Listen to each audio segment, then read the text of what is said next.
A paz do Senhor, meus irmãos, estamos de volta para falar sobre a nossa lição número 7.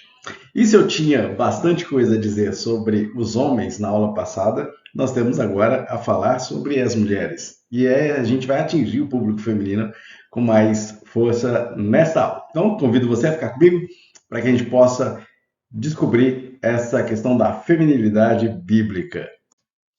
Bom, nunca é demais a gente ressaltar que estamos no agosto lilás, né? Até rimou essa conversa. E nessa nossa lição número 7, nós vamos tratar sobre a feminilidade bíblica e a tentativa de desconstruir esse importante elemento da sociedade que é a feminilidade. Tá? A perda da feminilidade tem trazido muitos prejuízos para a sociedade, para nós, e principalmente para nós homens. A perda de feminilidade tem sido algo um tanto triste, na verdade, porque a beleza da mulher está exatamente na sua feminilidade. Tá? Vamos lá. O textuário da nossa lição diz um texto de Provérbios, capítulo 31, o versículo de número 30. Enganosa é a graça e vaidade, a formosura, mas a mulher que teme ao Senhor, essa será louvada. É uma conexão entre a mulher que ama a Deus e que mostra, através desse amor a Deus, toda a sua graça, toda a sua beleza, que é muito mais do que só aquilo que ela cuida da forma exterior, mais do que ela apenas apresenta de forma exterior. É lógico que isso é importante, não estamos defendendo feiura, estamos, ao contrário, valorizando a mulher em todos os seus aspectos, internos e externos, buscando assim que a mulher seja bela por dentro, para que possa ser ainda mais bela por fora. A verdade prática diz que a mulher foi criada para cooperar com o homem, e aí não há entonação negativa. Deus lhe confiou a dádiva da maternidade, o que todos nós sabemos que é um presente de Deus para a mulher, e a função de ser esposa e auxiliadora. Também não há contexto negativo nisso, tá? Não há ideia de hierarquia menor. E a gente vai discutir isso já no começo dessa aula. E a primeira coisa que a gente vai ver é exatamente um resumo, digamos assim. Eu chamo isso de mapa mental, tá? É um esquema de todo o resumo da lição. Os 3 tópicos estão aí, tá? A gente vai conseguir enxergar o primeiro tópico inteiro nessa discussão apresentada aqui no conceito de feminilidade, tá? O primeiro tópico ele já vai discutir a beleza da mulher desde a sua criação. Eva foi criada a partir de Adão. Essa formação de Eva tem o nome Eva, inclusive, vem dessa ideia de mãe, né, de mãe de todos. Eva foi mãe de todos, é a origem. Lembra, existe um projeto chamado Projeto Genoma Humano. Inclusive, um dos grandes cientistas coordenadores deste projeto é Francis Collins, que é um grande teólogo, além de um grande cientista. Existe já há muitos anos a suspeita, né, trazida por este projeto de mapeamento do DNA humano, que vai demorar muito tempo para conseguir ser finalizado e estudado em todas as suas nuances, é a questão de todos nós viemos de uma raiz comum, né? Meio que confirmando a ideia de que todos viemos de um casal africano, ou seja, de Adão e Eva. E essa criação provinda dessa relação de Adão e Eva, e que foi deturpada e corrompida pelo pecado, porque pensem bem comigo, o problema do pecado não só teve relação com o próprio Adão que se perde, a própria humanidade que se perde em Adão, mas também Adão perdeu o seu relacionamento com Deus, com Eva, que era o seu próximo, e com ele mesmo. É uma tríplice queda. Uma quebra de relacionamento com Deus, uma quebra de relacionamento consigo mesmo e uma quebra de relacionamento com sua esposa.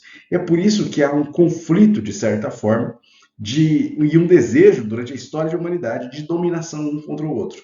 Então, no caso, o homem acabou exercendo o perigoso machismo exatamente como um reflexo do pecado do homem. Portanto, o homem não foi criado para ser machista. O homem machista é machista por causa do pecado. A criação da mulher ela veio para completar o que faltava no homem. Como bem a gente lembra, em Gênesis está escrito: não é bom que o homem esteja só. Falhei uma adjutora, e aí eu já vou fazer isso no próximo slide. Vou explicar para você o que é isso no próximo slide.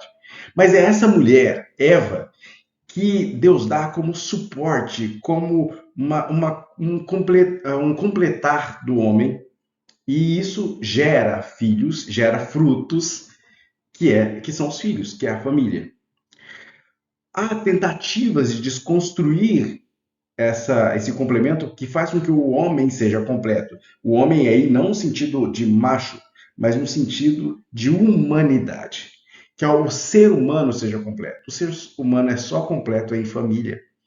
E aí se tenta desconstruir essa família através do feminismo, e aí a sua raiz radical, o feminismo, a ideia de uma liberdade sexual, bem colocada aí entre aspas para se entender, porque a liberdade sexual tem que ser entendida dentro desse contexto que é mais próximo à libertinagem do que exatamente a liberação sexual, ou seja, para entender a função do sexo.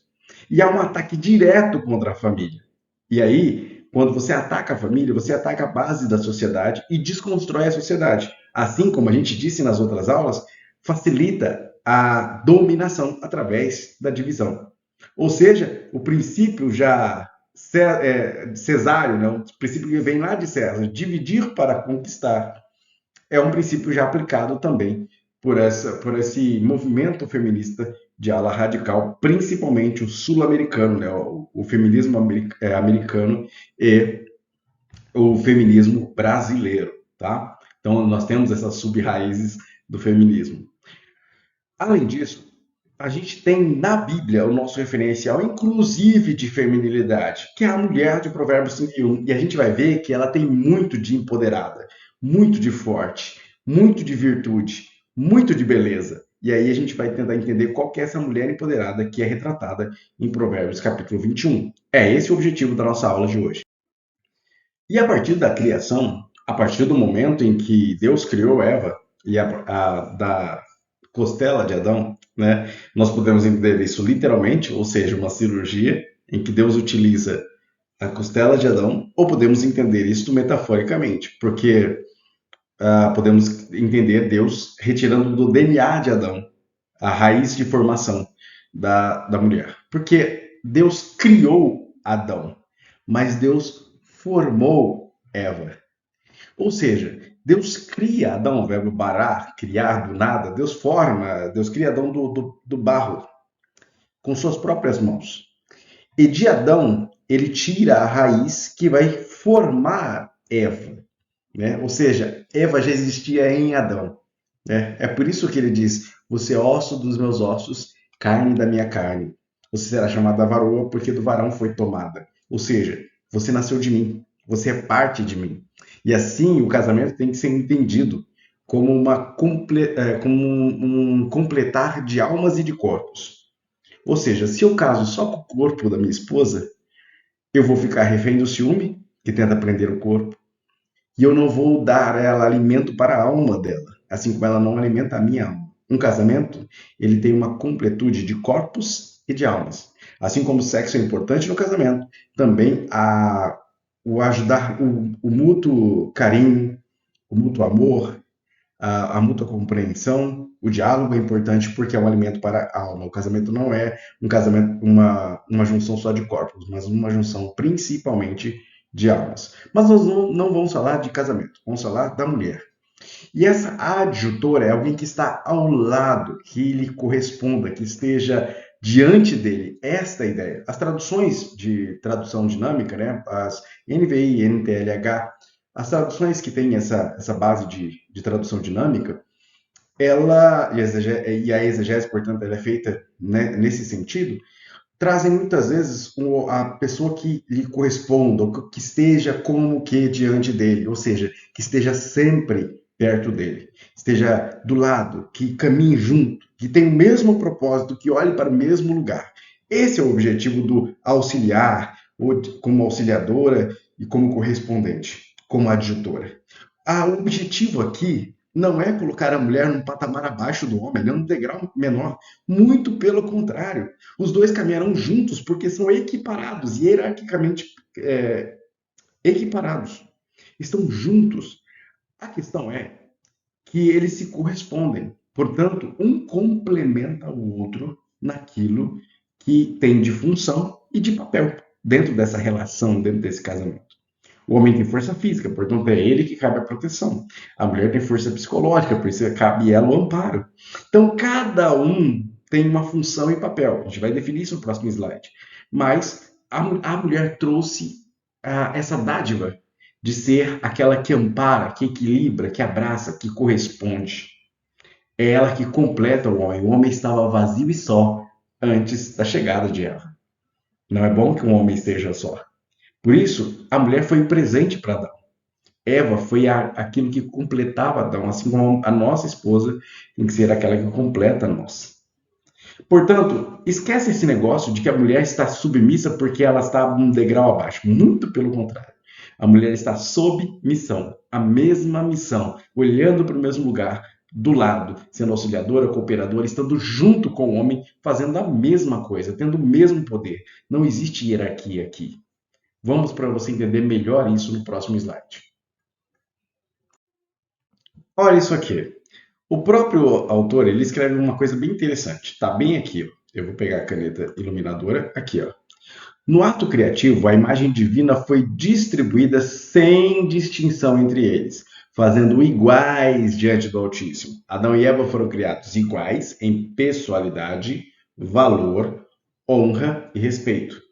É a ideia de igualdade e isonomia. Eles são iguais, não existe hierarquia.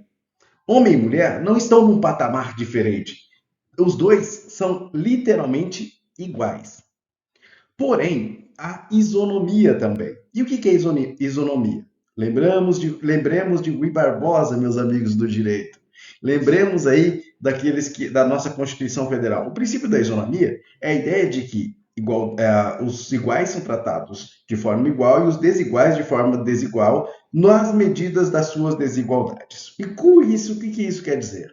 Quer dizer que apesar de eles terem hierarquia igual, deles estarem em um mesmo patamar, cada habilidade e papel são diferentes. E, portanto, eles se correspondem dentro da função e do papel de cada um. Isso não coloca um abaixo do outro, nem coloca um sob a ordem do outro, mas sim realizando papéis e funções diferentes para cada uma das suas habilidades. Vou dar um exemplo, mas antes deixa eu explicar para você o que significa o verbo amar. Por que a mulher e o homem devem se amar? O verbo ahavá, amar, no hebraico, e que inclusive é usado no Antigo Testamento, quando vai se estabelecer essa relação de amor entre o homem e a mulher, também vem da raiz ahav, que é amor. E também tem o sentido de se doar, se dar, dar. Quando Adão olha para Eva, ele a ama, e aí ele se dá a ela, e ela a ele. Isso é amor. E aí, nesse se dar, cada um exerce suas funções. Por exemplo, o homem é mais forte, massa muscular maior, pulmão maior, né? A capacidade pulmonar maior.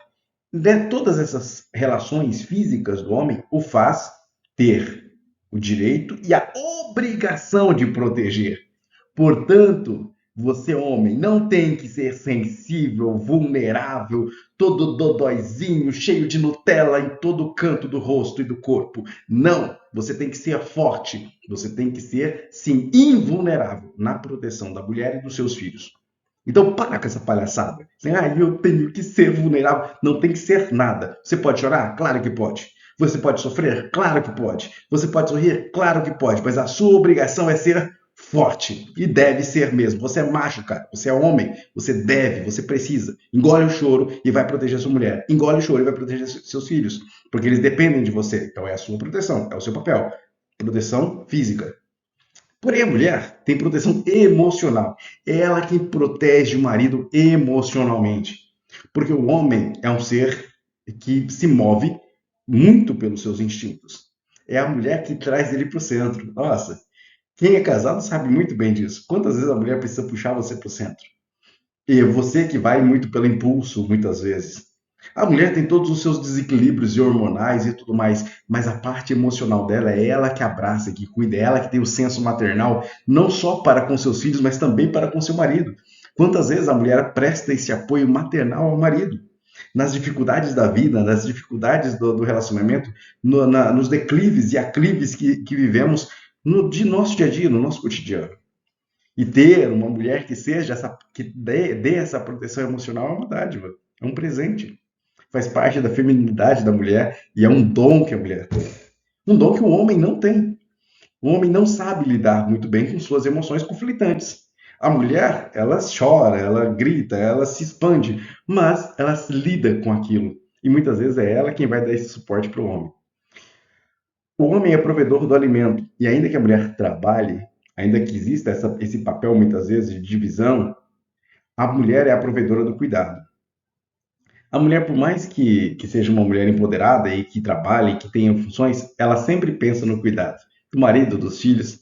Não importa quanto executiva ela seja, quantos subordinados ela tenha no trabalho, ela tem um papel meio que intrínseco dentro dela de cuidado. O homem é o orientador do futuro, é aquele que aponta o caminho. E ele deve ser o cabeça da casa, ou seja, ele deve apontar o caminho. Ele deve tomar decisões. Ele deve ser o cara que toma as decisões e toma as decisões acertadas. Mas a mulher é a orientadora do presente. Ela quem pondera. Ela que diz: agora não dá. Nosso objetivo você traçou, mas agora a gente precisa caminhar mais lentamente. Existe um problema, existe uma dificuldade.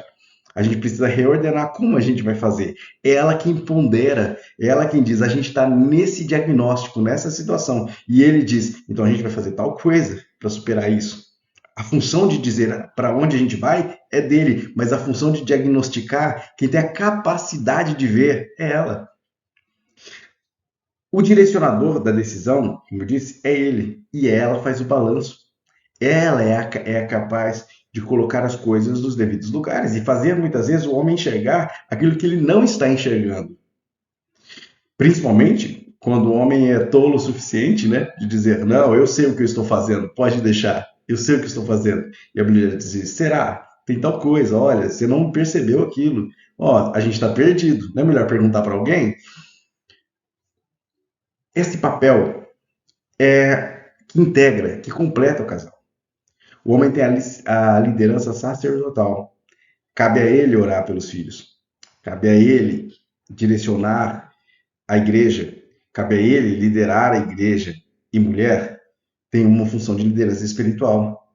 Ninguém foge do joelho da mãe, assim como não foge do chinelo. Ninguém foge da oração da mãe. A oração da mãe é muito mais poderosa que a oração de um pai. E não é por causa de um equilíbrio, de uma preferência de Deus, mas porque há muito amor envolvido naquela oração. Há muito fervor envolvido nessa oração. As mulheres são mulheres que oram com muito mais intensidade e força do que muitos homens. E, em sua maioria, são aquelas que mais têm sensibilidade espiritual. Mas ao homem cabe o liderar nessa questão. Cabe ir à frente, cabe impor as mãos, cabe repreender, cabe dizer: olha, a gente precisa seguir esta determinação divina. Portanto, cada um exercendo o seu papel consegue levar a família a uma outra dimensão espiritual e cuidar para que os filhos sejam pessoas de bem e pessoas de Deus. Pessoas que realmente entendam que Deus habita naquele lar em que tem um pai, que é chamado de homem de Deus, e uma mulher, que é chamada de mulher de Deus. O problema é quando tentaram desconstruir isso para que exatamente esta família não se tornasse poderosa o suficiente para mudar a sociedade, mudar o mundo. E aí houve várias tentativas de desconstrução. No passado, o diabo tentava utilizar muito das perseguições romanas. Era cristãos jogados aos leões, pendurados, era tortura, era tudo critério físico. Com o passar do tempo, começou a surgir heresias e os famosos ismos, né? Antropocentrismo, relativismo, humanismo. E apesar de que cada um tentar colocar a humanidade em um eixo positivo, seus malefícios vinham na tentativa de desconstruir Deus ou de tirar Deus da equação junto à humanidade. Um desses ismos que deu problema foi o feminismo. Não que a mulher não tenha direitos, muito pelo contrário. Como eu disse já desde o começo, a mulher não existe hierarquia. A mulher tem o mesmo padrão do homem. A mulher tem igualdade e isonomia. Pronto. Já falamos disso antes exatamente para que não cheguemos aqui e imaginemos que nós somos contra a ideia de direitos das mulheres. Muito pelo contrário. O problema foi que o protofeminismo, que buscava o direito de mulheres que perderam estes direitos por causa do abuso de homens, ou seja, homens maus que fizeram maldades com mulheres, e essas mulheres começaram a se revoltar, e justamente, tá certo, por causa que elas tinham direitos. E os homens não estavam cumprindo o seu papel de proteção, cuidado, amor. As guerras vieram e os homens foram para a guerra. Homens começaram a morrer e se tornou cada vez mais difícil a vida das mulheres que dependiam desses homens. Portanto, essas mulheres começaram a buscar direitos para exatamente lutar pela subsistência e pelo cuidado dos filhos. Ou seja, começou a faltar por causa da ignorância humana do homem, começou a faltar homem e começou a faltar os deveres dos homens. E as mulheres precisavam preencher todo esse detalhe para que o direito delas de exercer o papel de mãe, cuidadora, amorosa, fosse exercido de forma plena. E aí, por causa dessa desconstrução gerada pelo pecado, gerada pelo homem que buscava o conflito ao invés de buscar paz, é que começaram a surgir os movimentos feministas. O problema é que nessas ondas de feminismo surgiram homens que queriam desconstruir a família, que não tinham vontade de ir para a guerra. Muito pelo contrário, que queriam desconstruir a sociedade como ela estava sendo formada e a base dela, a família. Ao invés de lutar contra o pecado e reconstruir a sociedade com boas bases, tentou-se desconstruir a base e formular novas bases sem fundamentos, sem verdades absolutas, com relativismo. Baseados nesses ismos que vinham, iluminismo, principalmente William Goldwyn, o feminismo veio com base de iluminismo, com base no antropocentrismo, com base nesse relativismo. O William, ele foi o primeiro feminista, olha que louco. O feminismo surgiu no século XVIII através das teses de William Goldwyn, que era um homem, obviamente, o nome William é o nome de um homem.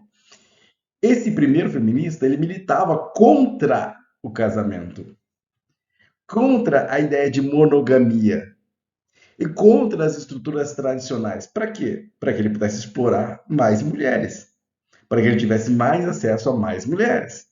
E assim, a ideia de um homem que cuida de sua mulher e de seus filhos desaparecesse. A primeira onda feminista desenvolvia essas duas pautas principais: a mulher entrar no mercado de trabalho e a luta pelo voto feminino. Qual que era o problema? Olha só como surgiu a ideia do sufragismo. Elizabeth Stanton e Lucretia Mott passaram a demandar uma participação maior no mercado feminino, tanto no mercado de trabalho quanto no mundo político, ou seja, quiseram direito a voto. Até aí, tudo bem. As duas começaram a fazer reuniões na igreja wesleyana. Detalhe, elas não eram cristãs. Elizabeth era, na verdade, anticristã e defendia uma sociedade sem família, religião, ou seja, desconstruída, cheia de relativismos, com anarquia. Seu pensamento foi, inclusive, utilizado para escrever a ideia de Bíblia feminista em 1895. Só que esse objetivo foi colocado sob votação e adivinha, as mulheres não queriam direito a voto, porque o direito a voto também as obrigaria a ter mais deveres junto a esses direitos. E quando elas colocaram na balança a quantidade de direitos e deveres, ela falou, não, eu prefiro estar em casa, cuidado pelo meu marido, eu quero que o meu marido me sustente, que o meu marido cuide de mim. Eu tenho uma amiga que ela brinca isso, o feminismo só me trouxe problemas, ela disse. Antigamente, eu buscava o marido iria cuidar de mim, eu ia ter todas as coisas que o meu marido bancasse. A ideia era eu procurar um marido que tivesse condições de me bancar. Agora, eu além de ter que procurar alguém que me banque, esse alguém não vai me bancar, eu vou ter que trabalhar, eu vou ter que ralar, eu vou ter que ganhar um salário de miséria e ainda por cima não conseguir comprar tudo aquilo que eu quero. Então, no final das contas, ela diz, esse feminismo só me trouxe prejuízo. E essa brincadeira acaba sendo um reflexo de uma verdade. Porque as mulheres, não querendo o voto, acabaram conquistando esse voto no início. E também participação no mercado de trabalho. Mas veio a guerra. Os homens sumiram para a guerra. E as fábricas ficaram aonde na Revolução Industrial? Vazia. Quem é que teve que trabalhar? Mulheres. Quantas horas por dia? 12, 14, 16, 20. Daqui a pouco crianças tiveram que trabalhar. E aí a legislação trabalhista precisou surgir para poder tirar esse modelo de escravidão, porque mulheres começaram a sofrer. Por quê? Porque tiveram acesso ao mercado de trabalho. Então, olha como houve, de certa forma, contradição. Mas até aí, os tempos evoluíram, mulheres tiveram ascensão no trabalho, os trabalhos melhoraram por causa da tecnologia, e está tudo ótimo. Mulher pode e deve trabalhar, principalmente nessa época moderna, mulher tem muito a contribuir com a sociedade, está tudo ótimo. Deve ganhar igual o homem normalmente também, a gente advoga todas essas questões. A questão é, esses direitos foram conquistados não com o objetivo de enaltecer mulheres, mas com o objetivo final de oprimi-las mais ainda e gerou mais prejuízo. Um exemplo disso é o da Naomi Parker. A Naomi, que aparece aqui como uma mulher empoderada, nós podemos fazer isso. É a mulher que trabalhava como garçonete e que a primeira coisa que ela fez quando pôde é deixar de ser garçonete, deixar de trabalho e ir pular, cuidar da família. Então, olha a contradição que existe. Aqui nós temos todo este modelo chamando para a fábrica, por quê? Porque os homens estavam na guerra. Por causa dos homens na guerra, as fábricas não queriam parar de trabalhar. Quem é que vai trabalhar então no lugar do homem? A mulher. E a força masculina, muscular masculina, precisava ser composta de várias e muitas mulheres. Então, qual que é o objetivo? Vamos chamar a mulher, vamos puxar elas. Quando os homens voltaram da guerra, e alguns voltaram e outros não, o que essas mulheres fizeram? Vamos embora, sair daqui, eu não quero ir para a fábrica sofrer 14 horas por dia, 16 horas por dia. E voltaram para os seus trabalhos. Por isso, voltaram para suas casas, para serem mulheres, para exercer a sua feminilidade. É claro, depois o mercado de trabalho evoluiu e as mulheres puderam voltar para esse mercado de trabalho sem sofrer tanto assim. Ainda sofrem, mas com melhores condições de trabalho, o acesso à legislação trabalhista um pouco melhor. Né? Ainda não é o ideal, mas um pouco melhor. O problema é que uma segunda onda se levantou, cheia de ideólogas, cheia de pessoas que, na verdade, não tinham nenhuma intenção de favorecer as mulheres. Criou-se aí a segunda onda do feminismo, que buscava uma liberdade sexual e que, no final das contas, escravizava, porque tirava aquele elemento da conexão de almas e corpos. Agora a gente só quer saber da conexão de corpos. E a conexão de corpos não transforma casamento, não gera amor. E aí veio uma ideia de que a mulher não é mulher porque tem direito de nascimento, mas ela se torna mulher, ela se faz mulher. Portanto, o lugar da mulher pode ser ocupado por um homem que se sente mulher. Simone de Beauvoir, um dos ícones, né? Além de Simone de Beauvoir, temos Beth Friedman e Kate Millett, mas a Simone de Beauvoir, principalmente, advogada, fim do casamento, aborto, incesto e a pedofilia. A heroína do feminismo era casada com o filósofo existencialista Jean Paul Sartre, que era um tarado. Ela aliciava meninas para ele. Ele era feio, gente, tarado e feio. E aí ela aliciava meninas para ele. Ela, inclusive, seduzia meninas para que fossem para a cama com o próprio marido. Eles já fizeram uma espécie de contrato em que o casamento era livre, cada um podia ficar com quem quisesse. E principalmente o Jean Paul Sartre, como era muito tarado, tinha muitas amantes. Simone de Beauvoir, nem tanto, mas tinha. Além disso, eles permitiram uma menina vir para sua casa para exatamente manter essa ideia de sexo a três. Seduziram a menina. Olha só, ela advogava a ideia de pedofilia, de que meninas de 11 anos já eram consideradas sexuais. Eles participavam da frente de liberação da pedofilia, dos pedófilos. E essa ideologia de gênero nasceu a partir desse movimento. Portanto, Simone de Beauvoir não é ninguém a ser exaltada como heroína. Muito pelo contrário. Quem é cristão não vai olhar Simone de Beauvoir com o olhar de heroínas do movimento feminista. Muito pelo contrário. Ela trouxe maior prejuízo para as mulheres, escravizou mulheres, principalmente no sentido sexual. Ou seja, a mulher parou de ser vista como alguém que deveria ser preenchida em corpo e alma e passou a ser como um pedaço de carne no açougue, por causa de Simone de Beauvoir. Infelizmente. A terceira onda do feminismo veio com Judith Butler. Judith Butler também é outra discípula, de certa forma, desse Simone de Beauvoir, e trouxe a ideia de ideologia de gênero.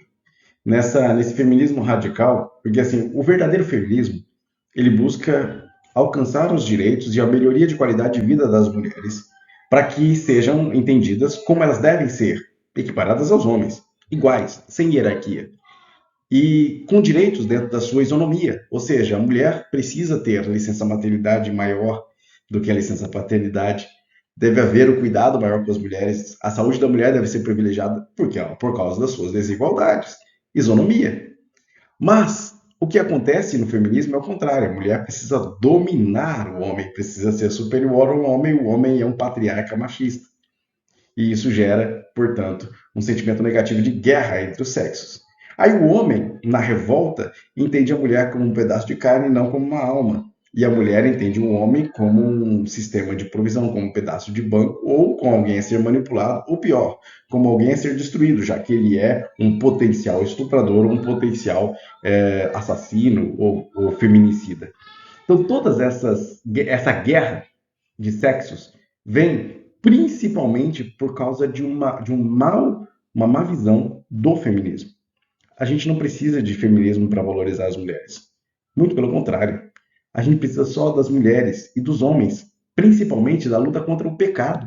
Porque o homem que luta contra o pecado, ele vai ser o homem de Efésios 5, que dá a vida pela mulher. E a mulher que luta contra o pecado vai ser a mulher empoderada de Provérbios 31. Na Bíblia nós encontramos melhor e maior proteção às mulheres e aos direitos dessa mulher e a obrigação do homem de cuidar dela do que qualquer papel feminista, qualquer coisa na história feminista. E aí, uma parte da desconstrução trazida por Judith Butler e tantas outras é a ideologia de gênero. É a busca por tentar descaracterizar. Vamos tirar a ideia de quem é homem deve ser homem, de quem é mulher deve ser mulher. Portanto, gênero fluido.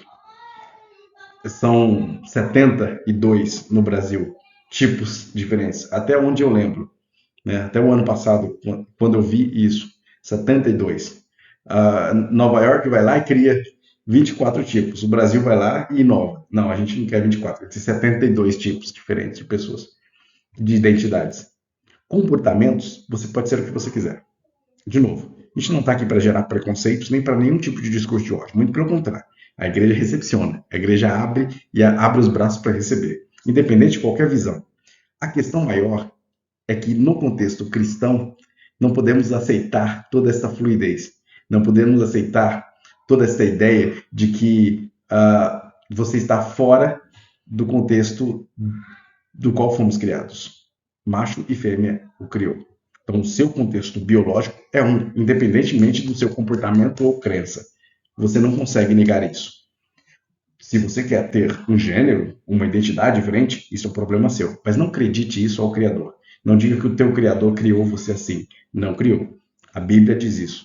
E nós seguimos esse perfil cristão. As mulheres, portanto, não precisam dessa diferença toda, de toda essa miscelânea de ideias para defender os seus direitos. Precisam apenas de homens que sigam realmente a Bíblia. E mulheres que entendam isso e busquem também a Bíblia. Que tenham os seus papéis e exerçam os seus papéis de forma bíblica. Tanto a masculinidade bíblica, essa proteção às mulheres, quanto a feminilidade bíblica, essa preservação da família.